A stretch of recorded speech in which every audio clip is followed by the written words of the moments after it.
I've seen hundreds of people with facial asymmetry, and they all have this in common.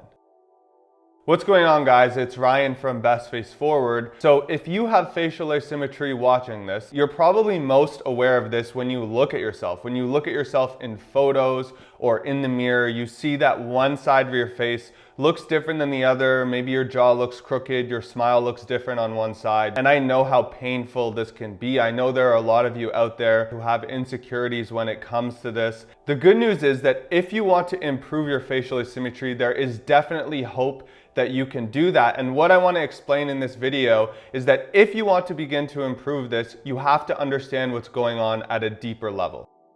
In most cases, from what I've seen, people who have significant asymmetry have an imbalance in their maxilla. You can think of it like you have two maxilla bones that is divided by the suture. Imagine if one side of your maxilla is more expanded laterally and forwards, that is going to be what a lot of people see as their better side. And then the other side is smaller, it's more high vaulted, it has less forward development, so that is what people see as their worst side. Now, if you're following along with me and you can see for yourself that you have a better and a worse developed side of your maxilla, then now let's go into how we can actually begin to fix this.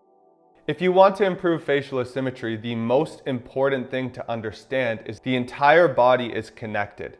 Meaning, if there's an asymmetry in any area of the body, it will be reflected in the other areas of the body as well to maintain balance. We know that we're trying to even out the development of our maxilla, and to do that, it's important to understand where else those asymmetries exist in our body. And I like to think of this in terms of three different layers. Again, the first layer is the maxilla. So one side of the maxilla is further developed three-dimensionally, out and forwards as well as laterally. The other side, obviously the worst side, is less developed, it's more high vaulted, it's further back, and it's more narrow. Now this will be reflected in the mandible as well. The mandible wants to come down and forward. The side where the maxilla is less developed, the mandible will not be able to come as far forwards. So that means the mandibular angle may be steeper on that worst developed side. This is why many people have clicking or TMJ in their jaw on that less developed side, because the mandible is jammed further up and back towards the joint, creating compression and therefore sometimes some TMJ issues in that joint. The next layer to discuss is the tongue. Imagine, on the side of the maxilla that is smaller, that is less developed, the palate is more high vaulted and narrow, so there's less space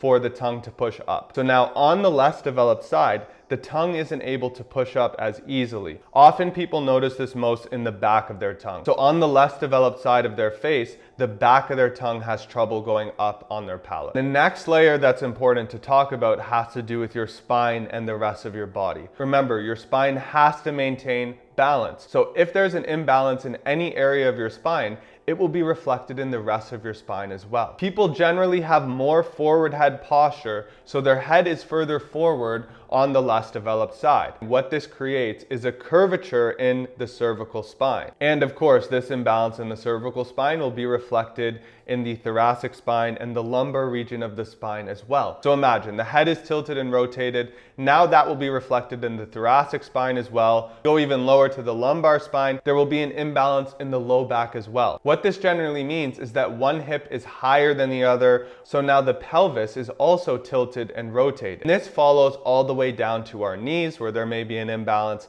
and the feet as well. So the body is literally connected from head to toe. And that is the third layer, the layer of the spine and the rest of the body. Now that you understand the layers of asymmetry that you may have in your body, the obvious question is, what do we do to begin to correct this? What I would do if I was looking at your specific asymmetry is that we would look at these different layers and see which ones are the most important to address, and then create some kind of program to begin to improve those asymmetries. So that would be some combination of the following. 1, exercises to balance the posture of your head and neck. 2, exercises to balance the pressure of your tongue and the other orofacial muscles. 3, exercises to balance the rest of the body, so to create more balance in the hips and the shoulders. 4 is exercises and appliances to create more symmetry in the maxilla and the mandible.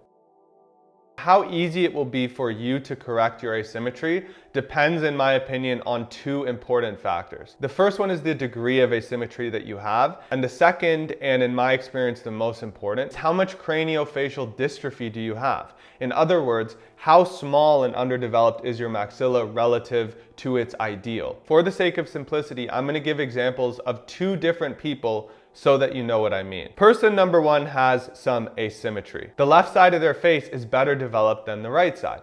Now, this person also has a fairly well-developed jaw. They're able to put their tongue on their palate comfortably, and they're able to breathe through their nose most of the time and during the night. This person's tongue is pushing up slightly more on the left side of their palate. In this circumstance, in my experience, it's generally quite straightforward for them to fix their asymmetry. An example of this is in my earlier videos that I posted about asymmetry. I've seen it happen many times where someone with asymmetry does exercises to balance out their head and neck, and that is all that they have to do. Like, just making a change in that layer alone allows their tongue to work evenly, and that alone is enough for them to get more expansion on the less developed side of their maxilla and to even out their asymmetry. Person number two has more significant craniofacial dystrophy, meaning that their upper palate is smaller. It may be hard for them to do mewing or fit their tongue on their palate at all. For this person, they're probably going to need to do more than just addressing the asymmetry in their head and neck. They're probably going to have to find a way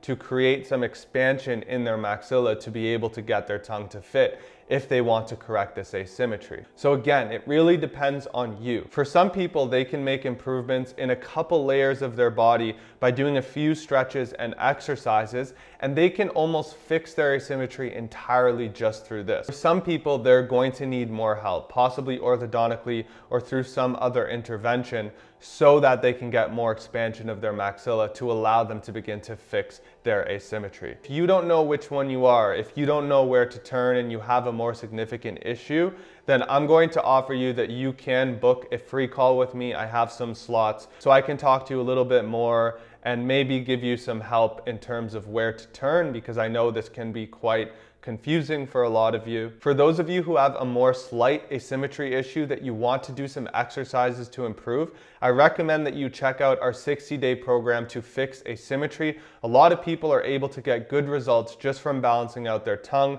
and from balancing out their posture. So thank you for watching this video. Leave a comment, let me know what you think, and we'll see you in the next video.